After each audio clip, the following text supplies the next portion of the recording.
Alcohol Beyond This Point podcast. This isn't two podcasters talking business. This is two business guys trying to podcast. So do you think you can get like really fucked up on allergy meds or? Are you kidding? No. Yes. You can be, yes. Dude, that's like... Okay, then why have you not done this yet? Dude, that's like the joke is like I took 60 Benadryls and I saw the Hat Man. Oh, right. Like, yeah, no, what is it? What is sycophedrine or whatever? Something like that. That's like whatever is the active ingredient in Benadryl is like psychoactive. Oh, dope. Yeah. Yeah, why the fuck aren't you on that? Just get it, just get it for year round and then stockpile it enough to just get high once in a while and then just take what you need when you need it. We were talking about how my allergies were like the worst they've ever been this year. It was like this last episode we recorded. It was like getting progressively worse through the episode. Yeah. And I was like, dude, are you okay? And he was like suffering like the time we ate this fucking death chip. But yeah, you were literally dying. And I was like, what the fuck, dude? I still am. It's a little bit better today, but so what are you drinking?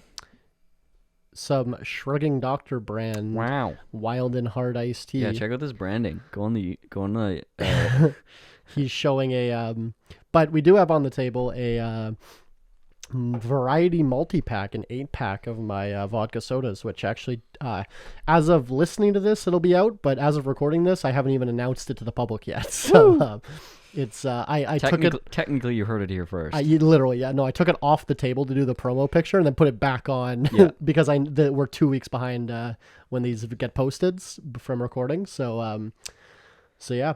But and then on that note, here's another thing that I haven't told the public, but I can talk about because I know this episode isn't coming out for 2 weeks. Yeah. I officially bought a business. Well, no, here, let's rephrase. Wow. I would have gasped, but I had a mouthful of liquor. I am, at 27 years old, I completed a 6-figure business acquisition. Wow. That's how an influencer would talk about it. Sure. So 6 figures is a lot of money. Ask me some questions and I will give you some answers. What is it? So we manufacture rubber stamps. Why? To sell to stamp people, To people who? that need to stamp. How? Mostly like law firms, school districts, different things like that need like. Yeah, what are these stamps used for? This sounds antiquated. Like law firms, for instance, still need to put a physical stamp by law, like on government documents and stuff like that. And what is on the stamps typically? Like I can custom make them. No, However, like what would a law firm have on there? Like the name of their firm or whatever, like their seal, like their letterhead. Their letterhead, or you can do one that says paid. Right. So like if you were owned a furniture store and you have invoices, you can stamp paid on it. Right. So for paperwork. School districts, teachers, marking, whatever. Right. A, B, I don't know. Stuff like that. That's so it's funny because they're called Maple Leaf Rubber Stamp. Follow us on social media. I haven't made them yet because I get possession of the business tomorrow, but probably at Maple Leaf Rubber Stamp. So follow us. That's actually I'm gonna see if that's taken real quick. It's not on Instagram or okay. They do have a Facebook page that is like managed by them. That's right. that I'm getting, obviously. Right. So don't worry, I've done my due diligence. Okay, I'm just checking. Or my lawyer's done his due diligence, more specifically. But anyway, actually, they're called Maple Leaf Rubber Stamp, but actually Rubber Stamp's like only like 30% of their business. Yeah. We do, I can say we do like awards, like ribbons and stuff for different things. The biggest client for that is the horse track here. Oh. Buys all the ribbons from them. We do like nameplates, and name tags. So like I think Boston Pizza, big pizza chain in Canada, gets their employee name tags done there. Buttons, we do custom buttons. So like Jim Malloway, when he was running for NDP, he got the buttons done there. Different things like that. Yeah. So yeah, we make a little. It's a manufacturing business. My lawyer and my accountant said, what the hell do you know about rubber stamps? And I'm like, what the hell did I know about wine when I started a winery? But what I do know is small scale craft manufacturing. Yeah, and small light manufacturing. And B2B sales. Yeah. That's what I do. Yeah. So it's not that far of a jump. And it's probably easier. It is easier and less regulated than what you do. Oh, anything's easier than the fucking alcohol after this. So Yeah. yeah. So it'll be fun. My winery production manager, who's also my business partner's brother, Yeah. is moving over to run it full time for us. Yeah. In a sweat equity deal, which we signed today. So he'll be working. Or sweat equity and cash. Yeah, well, so he'll be working for 30 grand a year, but his salary is actually 40. Right. And then every year, 10 grand of that gets taken to the buy-in Right. for 4 years until he's paid 40, which is equal to what Zach and I have paid. Right. And then we'll split the business 3 ways. That's the idea. So keeps him motivated and also keeps the business keeps cash in the business. Yeah. To begin with. The purchase price was about $110,000, $109,999. Last year's kind of bad for sales because the owners who I bought it from are retiring, so they were kind of like winding down. Yeah. So, but 2 years ago they did like 190,000 in sales with like a 55% gross profit with like a 30% net profit. It's disgusting. It's good margins. Right, because their cost of goods is pretty low. It's just labor intensive, and they have all the equipment. Yeah, they've had all the equipment and They're not doing any client acquisition. Yeah, they're not doing any marketing at all. Yeah. So I think we can probably get, I would say double the sales, I bet, in the next 4 years by the time Zinn takes over. Yeah, I mean, imagine like the first dozen meetings that you have with the existing clients, being like, hey, what else? What can we expand into? What other things could we do for you? I mean, you guys might just through a couple of meetings be like, oh, here's like an untapped market. People are buying this from Vistaprint or whatever. And for instance, like he's the owner, one of them, is they used to have this certain thing. I'll get more into specifics later, like another day. But they had this product line that they used to make in-house, then now that they outsource. And obviously when you outsource, you make less money. Because the arthritis in his hands can't let him manufacture that product anymore. Right. He physically can't do it. Yeah. And then like we were there and I just kind of reached over and did it in 2 seconds. He's like, well, yeah, I can't do it. Like, because he can't like move his hand that way. Right.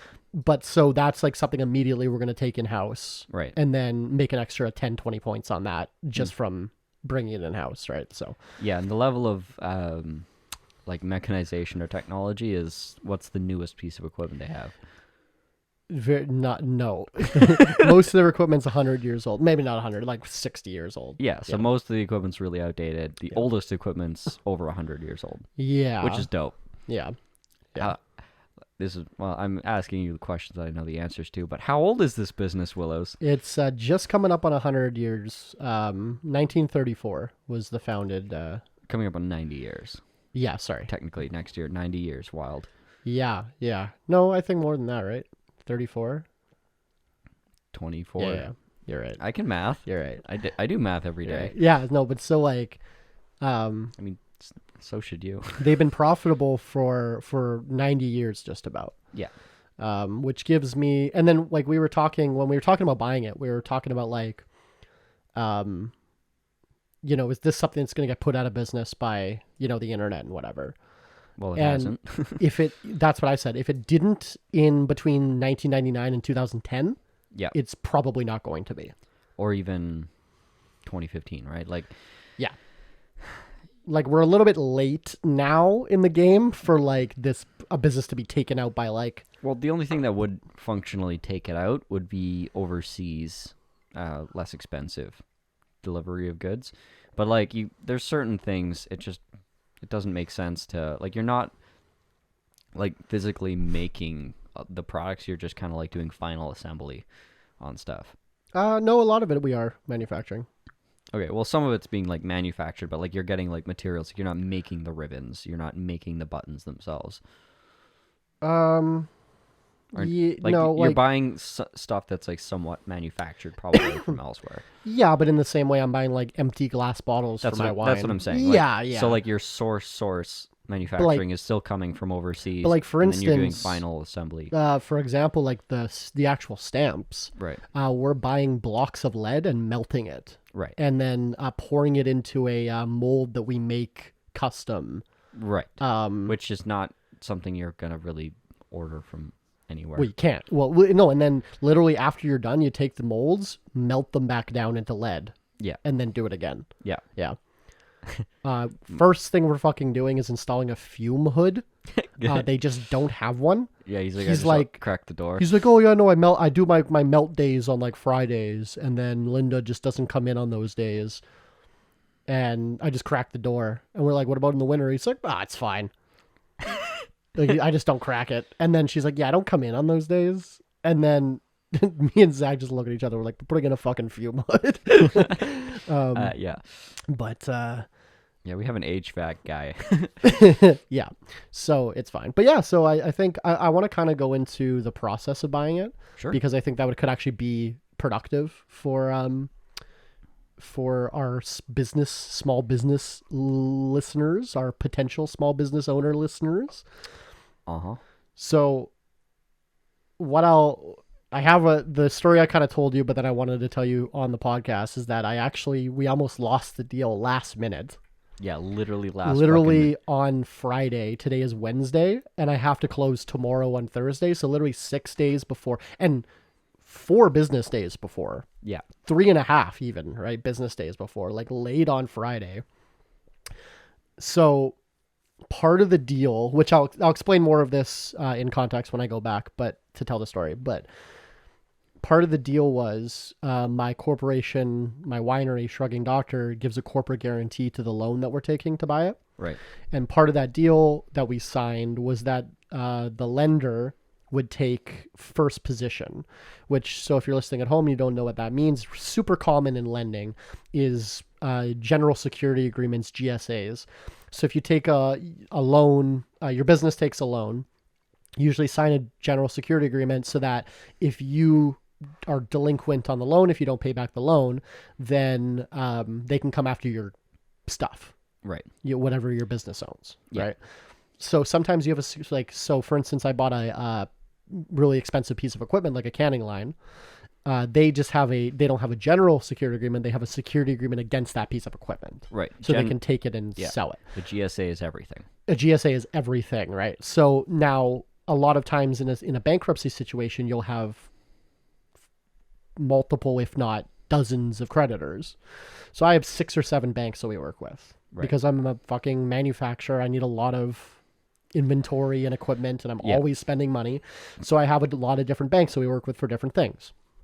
And so in a bankruptcy situation, whoever's in first position, gets paid off. The bank seizes my assets, sells everything. Right. And then they pay off the person in first position. Then they pay off that person in second position. Then they pay, and then it's like, oh no, wait, until they're out of money. We ran out of money.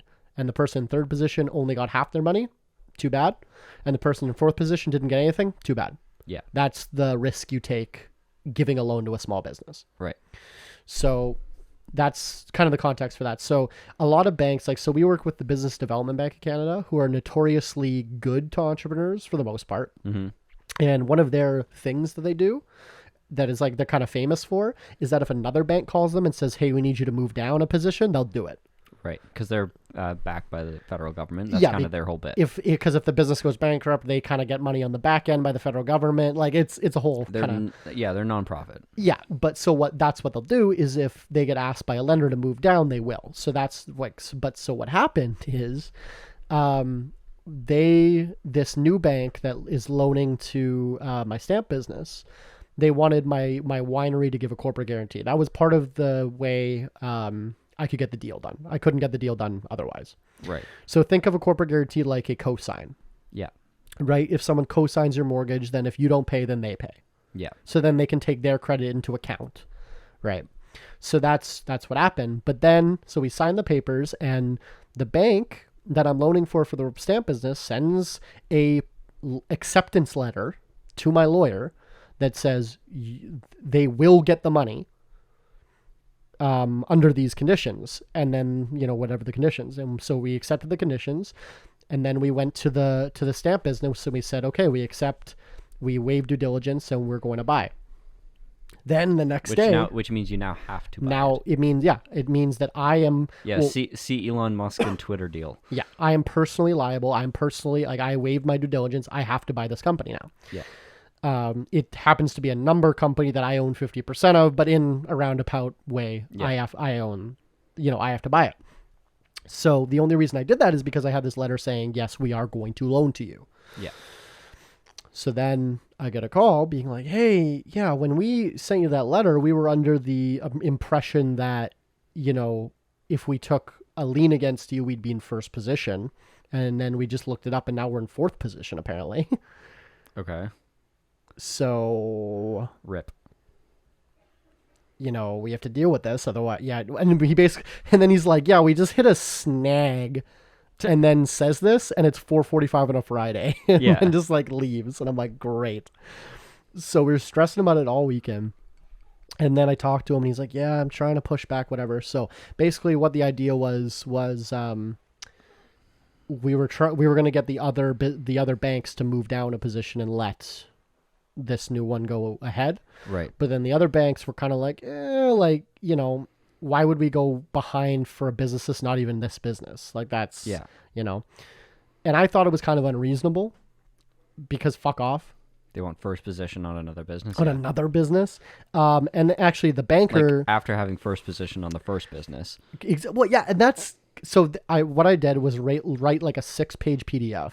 Right. That said, okay, so here are all the GSAs that I have against my company. Right. This one is tied mostly to equipment, so they'll liquidate that equipment and then go away.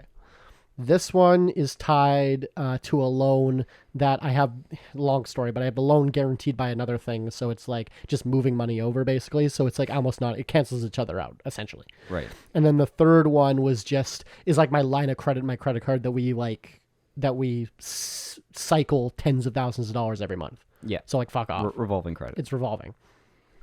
So I wrote all that, and then I also said, look at the books again for the stamp business. We would have to have more than a 50-60% reduction in sales to not be profitable with that business and to not service the loan. And then my winery would also have to not be able to help service that loan, and then us personally. It's so inconceivable. Yeah. I think I said rounded up to the nearest whole number and expressed as a percentage would be 0% chance of default on this. Yeah. So I sent him this, and to be all fair, the banker I was working with was actually on my side. It was his lending department that was being sticklers with it. Now, I don't know if that's real. He could just be fucking saying that to get good cop, bad cop thing. Probably not. I mean, the banker is usually like the salesman, and then it's the what do they call that department? The not adjustments, where they review the loans. When with this futurepreneur, what's adjudication? That? Adjudication. Yeah. That's the word. Yeah, so the adjudicator was the one being a dick about it. Which sounds right. Yeah. It tracks. And so between my arguing and the banker pushing, we did. They just accepted fourth position. Well, that's cool. I mean, they just took it. Yeah. So we didn't actually have to move any other banks around. And I actually had more long email information written up for all the other banks to pitch them why this is a good idea that they should move down. So I didn't even have to. So it's funny because I actually on the weekend on the Saturday, I was at an event in another town, and one of my bankers comes up to my booth. She's just there because it's a farm credit bank. Here's your wine. Would you like to take third position? No. I had called her on Friday right before she went home, and I'm just completely hypothetically. She has no fucking idea I'm buying another business. I'm completely hypothetically. Would you guys? Are you even open? Because before I want to have context before I go into negotiating, right? Right. So I'm before I even argue that they'll move down, I need to know if that's even possible. So I called her and I was like, hey. Yeah, is this something you would even do? And she's like, oh, we'd read a proposal, right? I'm like, all right. And then I'm like, okay, I'll be reaching out to you by end of business or whatever. And then I never did because it got resolved. Right. Oh no, I guess this would have been the next week. Right. So then it was she hadn't heard from me, and I'm like, yep, this needs to be resolved by like Thursday that week. So this was this Saturday just passed, and I see her, and she's like, yeah, I never got an email from you or anything. I was like waiting for it. I'm like, oh no, I resolved it. And she's like, what are you doing? Like, what is going on? I'm like, it's a long story, but and then I'm still kind of keeping it on the down low. I haven't made a public announcement about buying the business, but every time I tell someone, they're like, oh, you're like buying another liquor business? Yeah. I'm like, no, we're manufacturing stamps. Like, I'd be like, have you read liquor law? Like, yeah, well, sure. I already have a really high risk, highly regulated business. I'd like to double down, please. you just can't make a good living in this province. It makes like everyone else in this province has like they had either money from other business or they have other business and not like assets. Like there's got to be two legs at or least, like right? 50 years of Assets, life and cash. assets and a house, and Yeah. lived through 3 or 4 giant bull runs and were able to make some assets.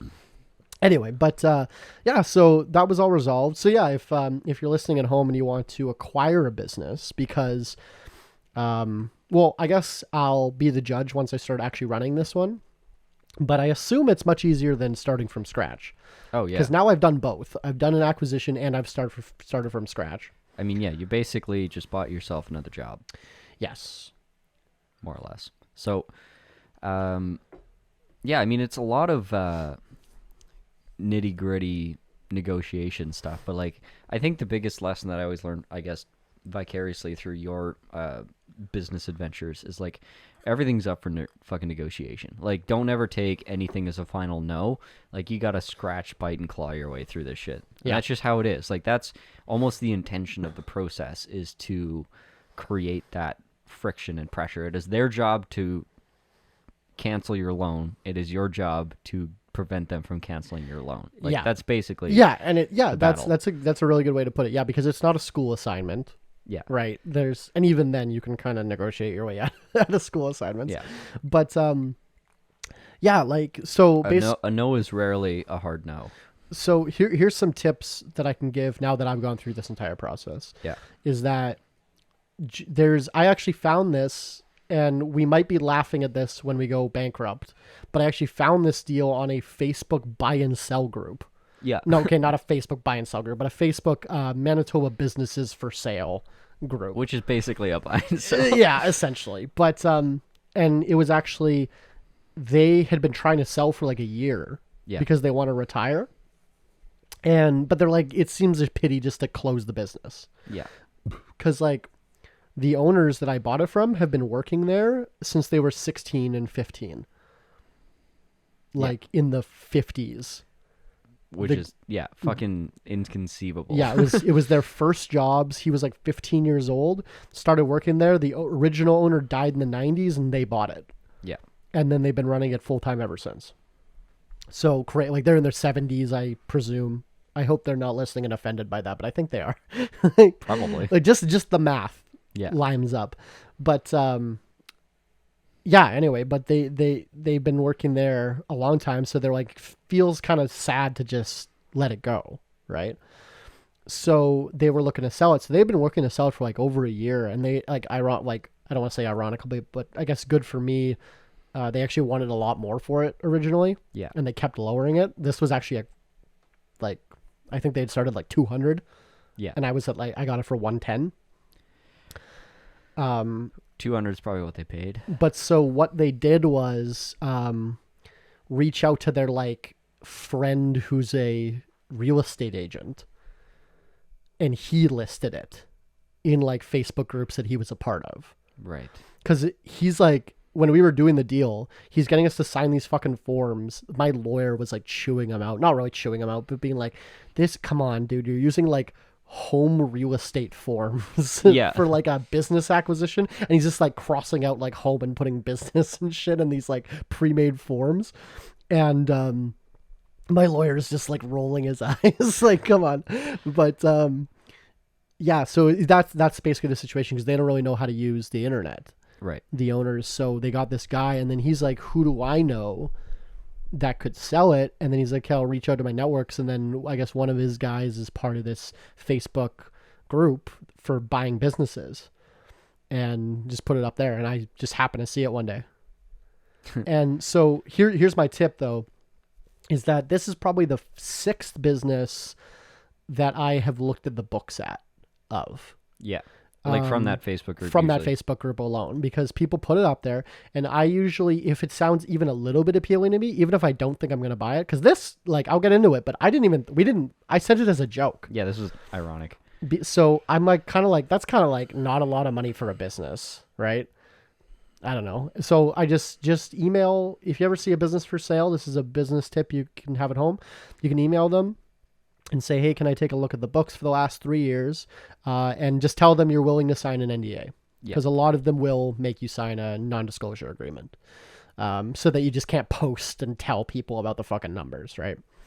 I can now, though, because it's my fucking business. So. Yeah.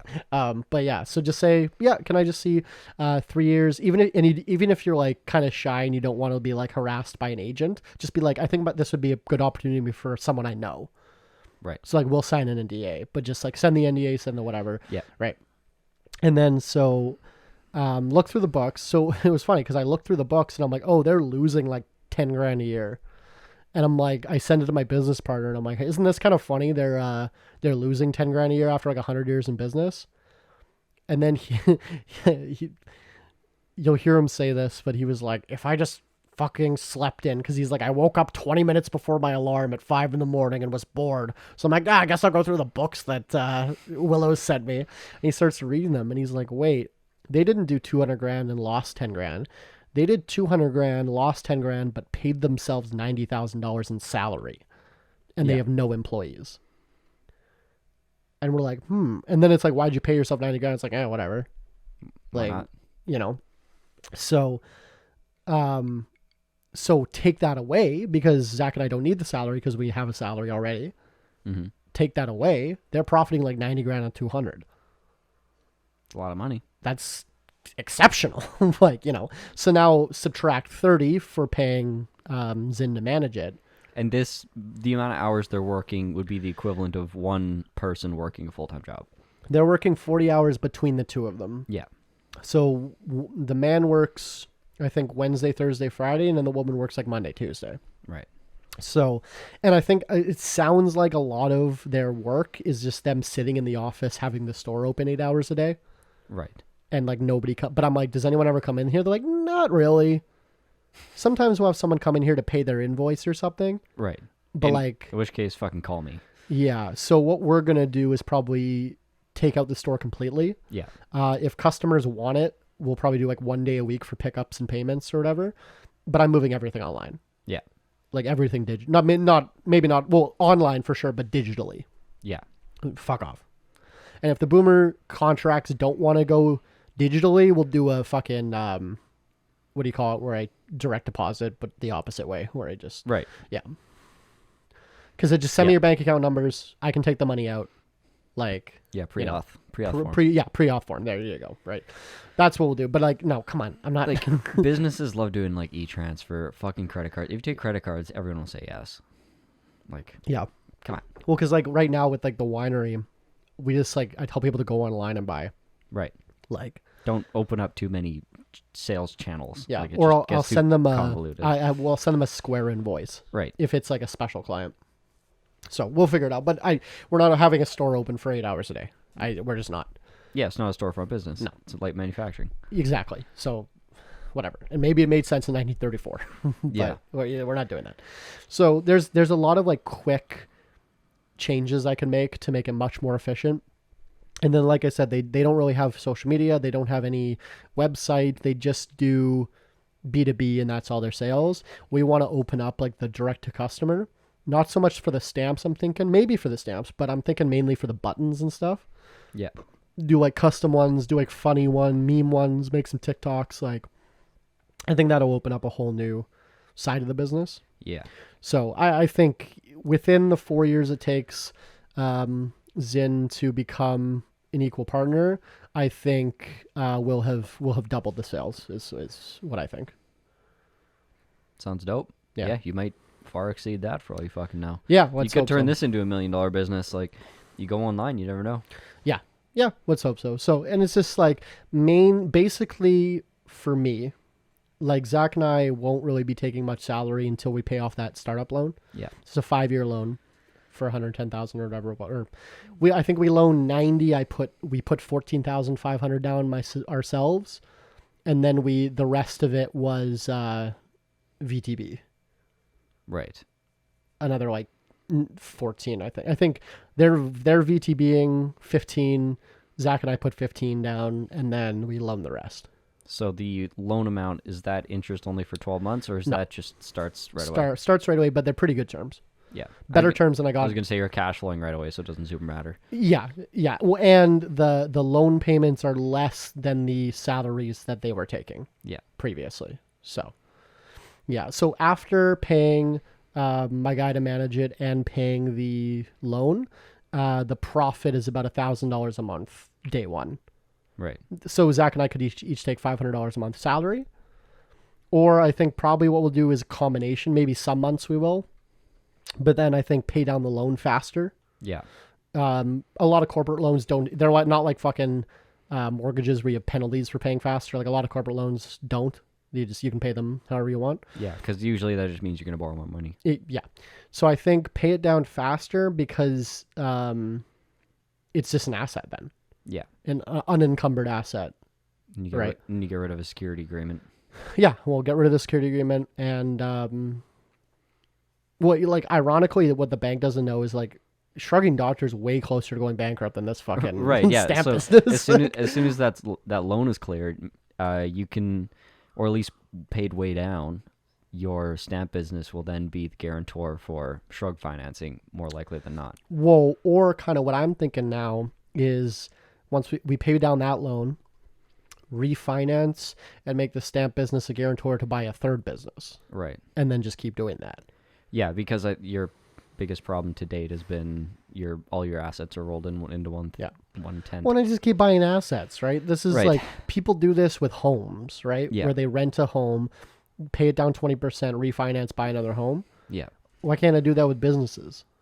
You certainly can. I know how to run small businesses. I don't Yeah. know. I don't know how to fix a home. So, Yeah. No, that's a good point. I mean, yeah, unless you buy homes with like a partner, like someone like me, and then you just finance it and I fix it. But like that's also that's a business again. It's different business, but the same shit. Well, that's pretty exciting, man. That's it's a big fucking feather in the cap of being a big grown up Mr. Businessman. So that's cool. And well, yeah, so I've been kind of getting like existential, where I'm like, it's not impressive to be a 27-year-old entrepreneur. You know what I mean? There's Like, a lot out there. Yeah. When I was a 18-year-old entrepreneur, that was impressive. Yeah. When I'm like, oh yeah, I started a winery when I was 18. Now I'm like, oh yeah, I'm in the wine business when I'm 27. People are like, well, yeah, obviously you own a business. You're 27. Right. Like, if you don't own a business, I'd be worried. But now I own 2 businesses. Now I've done that's what I'm so ready. Like, I just sent you a link about that pretentious networking event that is happening. Oh, I want to start saying to these people, oh yeah, I did a 6-figure acquisition just last week, actually. Yeah. In the growing stamp space. I'm disrupting Stamps. You know what? Actually, we're gonna be like the Uber of stamps. Just say some total dog shit. I hate people like that, but I'm ready. I gotta embrace it. No, you don't. But you can mock it. Well, that's what I'm doing, but they're not gonna be smart enough to figure out that's what I'm doing. Yeah.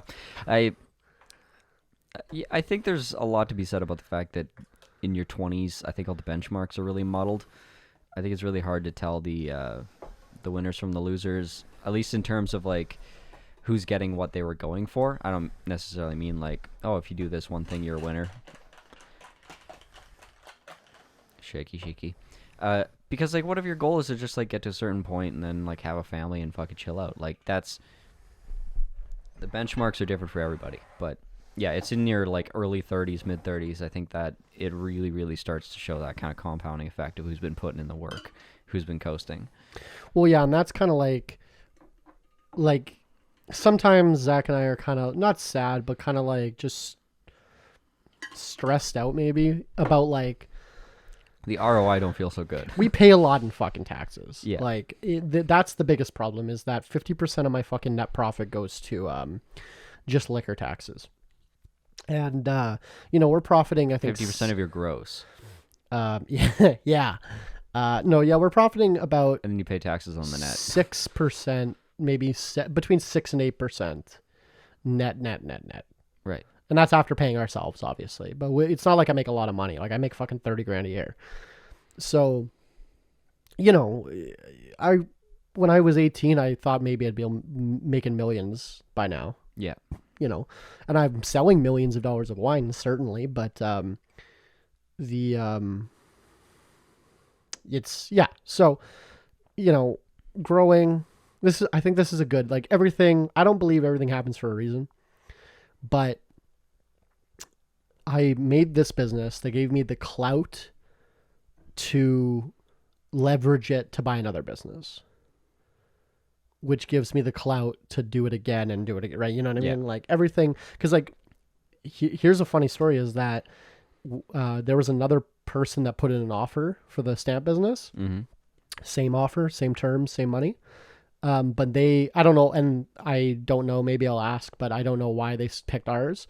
But when we came in, one of the owners actually wanted to say, I just wanted to say I've had your wine before and I like it. Yeah. So that was like first off we were on. And like, so in my head, I'm like, maybe that was the reason why they picked us. Yeah. Right. So couldn't hurt.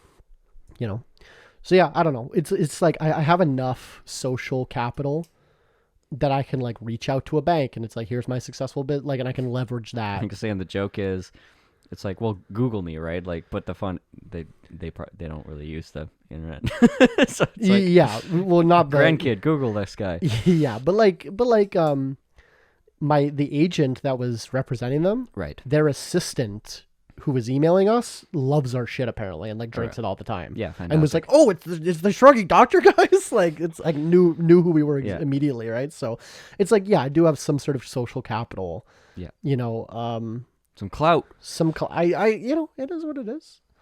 And that's really what that's what you need to be grinding for in your 20s is credibility and social equity, social capital. Like if you can, like, you don't need to make money, but you need to become known for something. Yeah.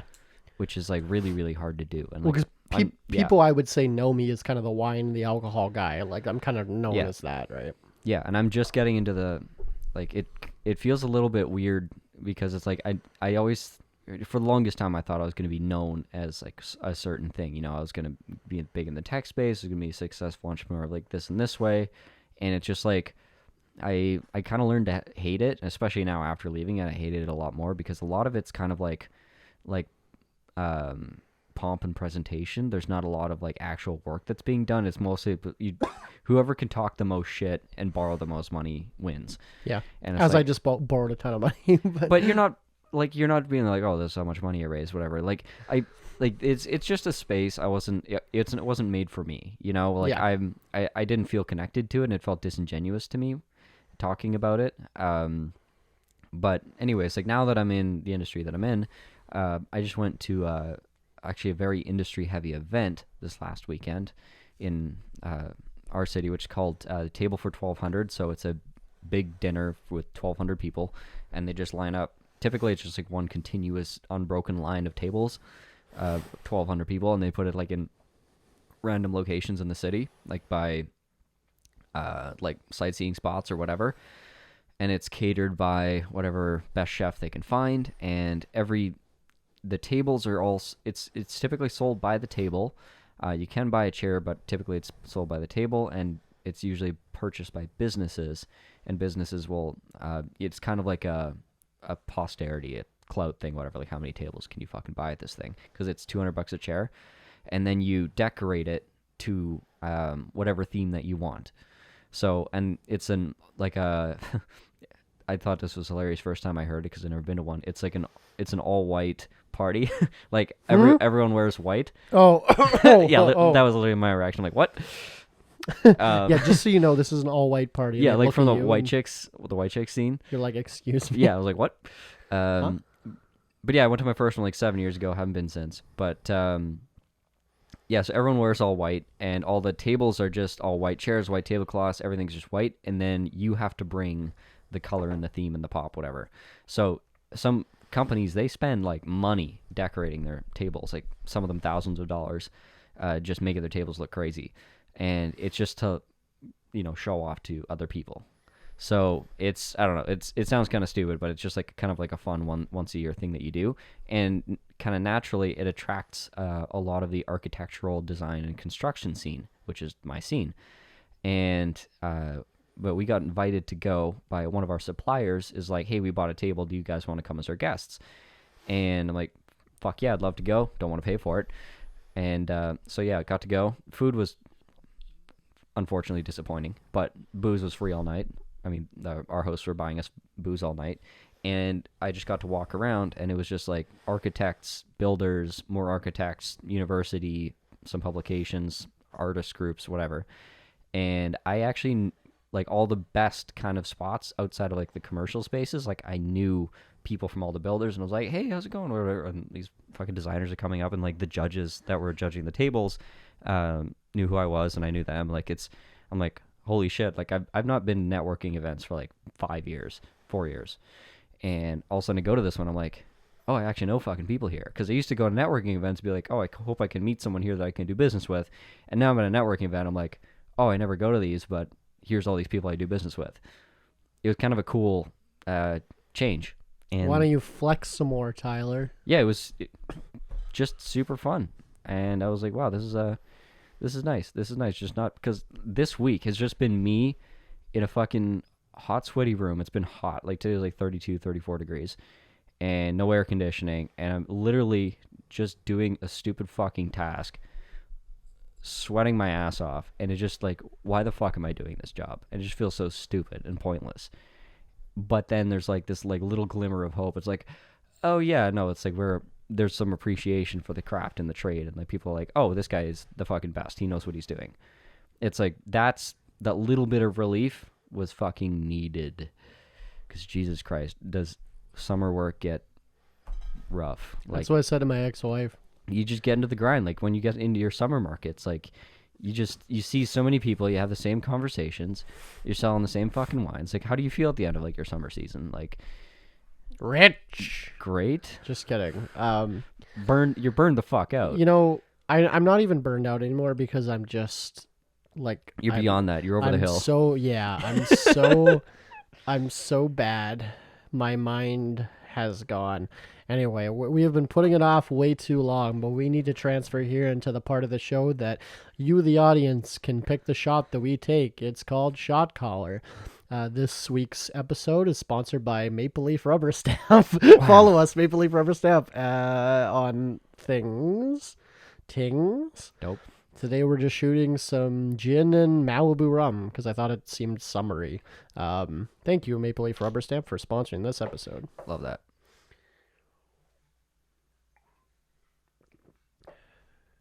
Woo. Yeah, cherry on top of this whole last couple weeks. Got invited for flights not covered, but otherwise all expenses paid trip to Spain.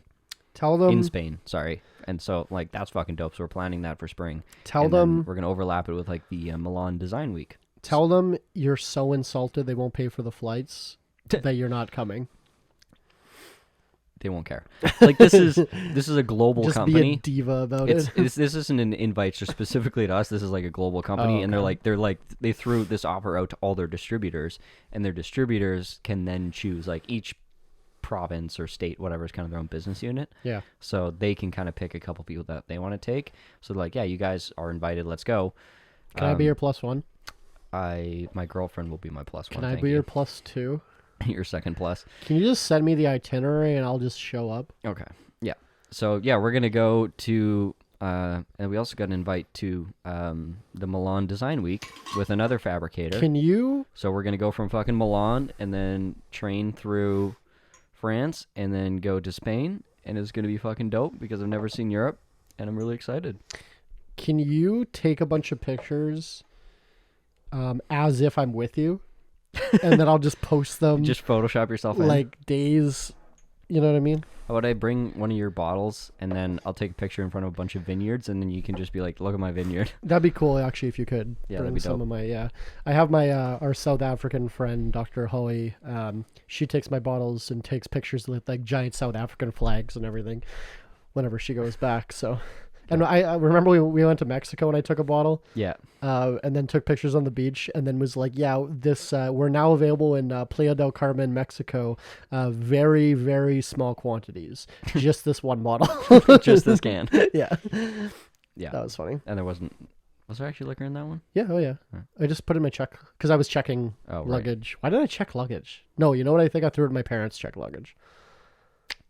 Well, I mean, we were there for 2 weeks. It's I don't think, did I check luggage? I really usually don't. Maybe I must have. probably. Maybe I must have. I bet you was included in the package. Maybe. One check bag. Yeah. With Sunwing. Probably. Maybe, yeah. Whatever. Because I usually 2 weeks is getting there, but usually when I go for like a week, I just fucking shove everything in a carry on.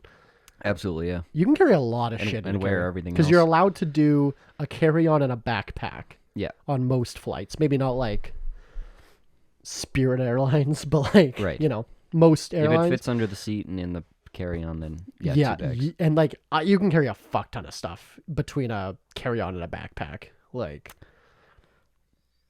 Yeah, I miss traveling. yeah. A little bit. And then I usually like if I go somewhere like for business, I'll do like one jacket, and then bring like 10 ties, 2 pairs of pants, 2 shirts, and then just mix and match On the beach? with one jacket, and you can make it yourself look like you have 10 different outfits. On the beach? Well, I said unless I'm going somewhere tropical, then it's like You don't wear your jacket on the beach. I did bring a tie to Mexico though. I didn't wear it, but Right. No, just we did do a fancy dinner and your pants. got They kicked Tyler out because he wasn't wearing pants, and then they're like, "Actually, we have an extra pair of pants you can wear," and it was like 6 sizes too big. Like Like, you could have liter- fit 2 of Tyler's. In I there. could have fit 2 of me in each of the pant legs. Yeah, and And then I got so drunk I just walked out of the dinner and nearly without got saying lost. anything, and then we We found were so drunk. We were doing shots with this stripper we met. It was great. That was that day, right? man, I don't know. Yeah, that was that day that we met. We met up with a stripper at the pool who's like from our hometown. No, I think the drunkest night we got was the day we met that kid from fucking Lethbridge or whatever, Yeah. who you bought the weed off of. Mm-hmm. That was because he's like, I can't take this with And it was me." like shitty ditch It was weed. the worst weed ever. And then you sold it to another guy Yeah. before we left. Yeah. For like American cash, right? Yeah. Yeah. Oh, it's so funny. That was a good trip, man. That was a good time. We even podcast. I think that was like episode 18 or something. We Yeah. podcast from the balcony on our Yeah. hotel in That was dope. in Mexico. So look Old that up. Phone podcast days. Yeah, back in the day where we didn't have mics so one of us used a phone to do the recording, and then one of us filmed on the other phone. Yeah. And it was not great, but Got it done. got it done. Yeah, so I'm excited. I'll keep you guys posted with this stamp business. I think this is really going to be like a good. It's also like going to help us teach. Like I know this is kind of a secondary for me at least, but like Zach wants to kind of help his brother start a business and like teach him business skills and stuff because he doesn't have a career. Yeah, and he kind of sought that out too, right? Yeah. Well, he's been working for us for a while, Yeah. for a couple of years, and then he's been like, yeah, I'm kind of like ready to take on more responsibility. But like he's a high school dropout too, and like so is my business partner. But you know, it's like when you send in job applications and you're a high school dropout and you like have like year gaps in your job history, it's kind of like, Yeah. he's not getting a lot of callbacks, let's say. Yeah. So that's kind of where I don't know who reached out to who. I think it kind of just came up where he started working for us, and we've been very happy with his performance. He doesn't work in my department at all, but Zach's been very like his performance has been very adequate or more. So Yeah. He handles Zach well, which is funny. the two of them work very well together because obviously they're related, so they can put up with each other. But Yeah, Zach needs someone that can like yell at him once in a while, yeah, and Zen's not afraid to, yeah, exactly. which is great. I mean, you always need that bit of feedback, right? Yeah, I think it's for any entrepreneurs building a little team. It's hard to find good people. Yeah. But when you can, it feels really good. Like Absolutely. we're probably keeping 1 in 4 employees that we hire like permanently, or I hope I hope Long permanent, term, at least. long term at least. And for every employee that I get a call about that's fucked up my reputation with some event because they've done something, poor performance. I have another employee that's that makes me very happy with how much they care about the business and everything. So just keep trying. There's good people out there. There's people that actually care out there. Yeah, I mean, you met one of my guys the other day, which is kind of funny. Yeah, he was just at a market. So, do you know Tyler? I'm like, yep. Yeah, he told me one. I'm like, yeah, that was Willows. He's like, oh, that was Willows. It's like, yeah. Well, I never know how to like describe you, right? Because it's Yeah. like, I guess I could say like best friend, but I don't know. That's kind of weird He's to this say. fucking guy I see every week. Especially to like Shows up in my basement. to strangers. Yeah, right? what do you say? Yeah. I'm like, oh yeah, and I like if someone ever asks about you, I'm like, oh yeah, and like we know each other quite well, like because like with Zach, I can be like, oh, it's my business partner, but like we've never been business partners. It's like, oh yeah, my podcast co-host. It's kind of weird to say. And then you got to right? start that Then conversation. it's like, you're what? Sorry. Yeah. It's like, okay, well, so here's the thing. Yeah. Yeah, so it's kind my of like drinking buddy. yeah, so I never know how to like Yeah. because like you ever like there's so many fucking people that like they're like, oh, do you know this guy? I'm like, oh yeah, he's a good friend of mine, and like I fucking barely talk to him, and like Right. it's just like, oh yeah, he's It's a almost friend, it's almost like, yeah, if the less you say, it's like the more you would hang out with that person. It's like, oh yeah, I know that guy. yeah, but it's oh yeah, but if anyone fucking looks at my personal Instagram, it's half pictures of us slick together, Yeah, right? fair So, enough. Going back years. Yeah, exactly. So it is what it is. But why don't we take this second shot here? Ooh, because what else can we do? What else Besides can drink? we do? What else is there? So I'm moving in a couple days, and I am fucking excited to have like enough like space, breathing room. He's like doubling his rent, but still staying in a shitty area. I'm not number one, not doubling my rent. I'm like tripling my living space for a 35% increase of expenses. Tyler is what we call lifestyle creep, where every time he gets a little bit of a raise, he just raises all of his expenses. Yep. So he's always broke. So there's no matter how much money he makes, he's always broke. Yep. And then there's inflation. Super doesn't help. That's Like, it. That's the whole story. But you still pay a higher percentage of your income and rent than I do. I pay 50% of my income in rent. Yeah, I pay like 25. So. Yeah, I don't have a job. Yeah. So, anyways, it's fine. I'm not overextended doing it, and my girlfriend will be contributing rent in like 8-9 months. Anyway, 10 so- years when she's done school. Yeah. So whatever. It's it was kind of a mental health call to a degree because like our space is fucking claustrophobic. You did live in a shack Yes. in a neighborhood where people get shot constantly. So, But the good thing, there's only been like one funny thing whatever shitty thing that's happened. Oh, it's more funny than shitty. Some guy was getting chased by the cops. And this is dead of winter at like 10 or 11 in the evening. And I'm watching a movie and I see like kind of like a shadow over the corner of my eye. And I'm like, what the fuck? And then all of a sudden our motion light goes off and just a loud bang in the back. Like something massive fell on my patio. And I was like, what the fuck? So I quickly get up off the couch and I go to the back and I look out the window. It's like fresh falling snow. So I could see clear as day. Some guy had like run around the side of my house, slipped and ate shit on my deck.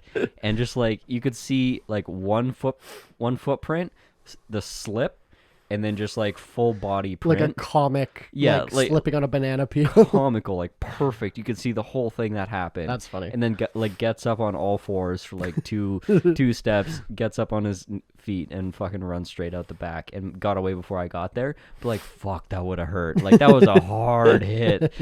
And yes, and then the chopper's like like flying over spotlights everywhere, and I'm like, oh, okay. That's the only thing that's like ever happened. I have stuff that's on my porch that like would be like someone would steal, and never gets fucked with. And yeah, my van's never been broken into. I've got tons of money and tools. Like, it's not a bad neighborhood. Like, it's just got like old people and young families around me. I don't It's know. like really gentrifying. I think it grew was up shitty. over Like, there. yeah, it was shitty like when you grew up there, but I think it's really gotten a lot better. Yeah, I grew up out of there. The property values have gone up. Like Hmm. the house across the street from me is worth more than your house. Where's everyone going? What do you mean? Like, where are the people that are getting gentrified out? Like, where are they going? I don't know. Dying? Not my problem. We're white men. I just know when I moved out of that neighborhood, I said I would never go back, and I'm never going back. Yeah, it's very blue collar now. Like it is what it is. Well, because like my great grandmother on my mom's side grew up there as well. Not grew up there, but that's where she immigrated when she immigrated from Ukraine. Yeah. She lived there, and then it got really bad because Yeah. she moved there like during the war. Yeah. Or between the world wars, I think, when like Ukrainians were getting persecuted, one of the 17 times they were. Yeah. And it was the newest neighborhood in Winnipeg at the time. When they were like splitting lots and yeah, back then when she moved into it. And then by the time when did she die? She would have died in like 2006, 2005 maybe. But whatever, around then it was getting bad. Like it was like dangerous. Like there were people getting there was like break-ins on her block, and there was like people getting mugged and stuff. So they say to her like, we can move you out of this neighborhood because it's bad. And then she said something somewhat problematic, which I won't repeat right now, but because she was an old Ukrainian lady, but basically said, I have one of those as my neighbor. Basically said the minorities will not force her out of the neighborhood because this is her neighborhood, Right. Yeah. So, but I just remember that time for that neighborhood in the 2000s there, it was like getting dangerous. Yeah. You know, and even like as Elmwood turns into East Kildonan, where it gets a little bit nicer, like that's where my brother got stabbed. Yeah. Was over there. Like, you know, so it's like, I don't know. It's kind of, I don't know. I've seen less shit there than I've seen in any of the other areas I've lived in. which to be fair, the entire city of Winnipeg isn't notorious for being safe. Yeah. So it's not really, whatever. it's fine. It is what it is. It's fine. Just be I mean, smart like as about far it. as property values go, like let's say a 1,200 square foot, 3-bed, 1-bath house that's like was maybe updated 15 years ago, like not super nice. The lots are small. Like your house is super small. Your house is nearly touching your Yeah. neighbor's house. Your front yard is 15 feet long. Your backyard is 30 feet long. 'Cause Like, it's super small. Because this neighborhood where I'm in is the opposite. Yeah, huge lots. Where like we're on like a 3/4 of an acre basically. Yeah, but like- so that house in my neighborhood would probably go for 350. Yeah, which is 360. insane to me. Like that's way Yeah. too expensive. That's fucking going price. The house across the street from me is a 2-story, and I think it was like 457 or something. Somebody paid for it. Well, because my landlord bought this house for like 180, Yeah, like in 2016. yeah, Yeah. yeah. It's fucking crazy. My house is worth 180, and it's 600 square feet in 1921. It's literally my garage is bigger. I'm Yeah. like unironically. Yeah, it is your garage because I and- have like a workshop in yeah. the back of the garage. My outbuildings are bigger than your house. Yeah, Yeah. and your front yard's bigger than all of our property, and there's no garage. Like there's At your place. I park on dirt. Yeah. New place has a garage and a carport and a yard and a basement Yeah. and the same size footprint and an actual front yard and a sunroom, south facing, and is like on a slightly wider, nicer street. You're living like right across from a fucking the train yard. No, that's a couple blocks away. Okay. It's like 3-4 blocks away. Okay. I've actually at the end of my street is like a park, a ball diamond, and like a body weight, like outdoor like calisthenics gym. It's not bad. Isn't that a type of cat? Yes. Calico. I also have a aesthetics? calico. I like I have a him. calico for my gym. But yeah, I'm picking up fucking gym equipment, and I'm like gonna have a space in my basement for fitness. It's gonna be fucking great. Tune back in. And garage space to do projects, including work on shit for your bar. tune back in to You're welcome. see how much of this stuff Tyler actually does. Because he bought a project car 2 years ago and hasn't touched it. That's not true, actually. I fixed most of it. Uh-huh. But anyways, this is falling off the rails I was going to fast. say, I like how you give me shit for like not working on my project car, but all of my free time is spent working on your business. So How about...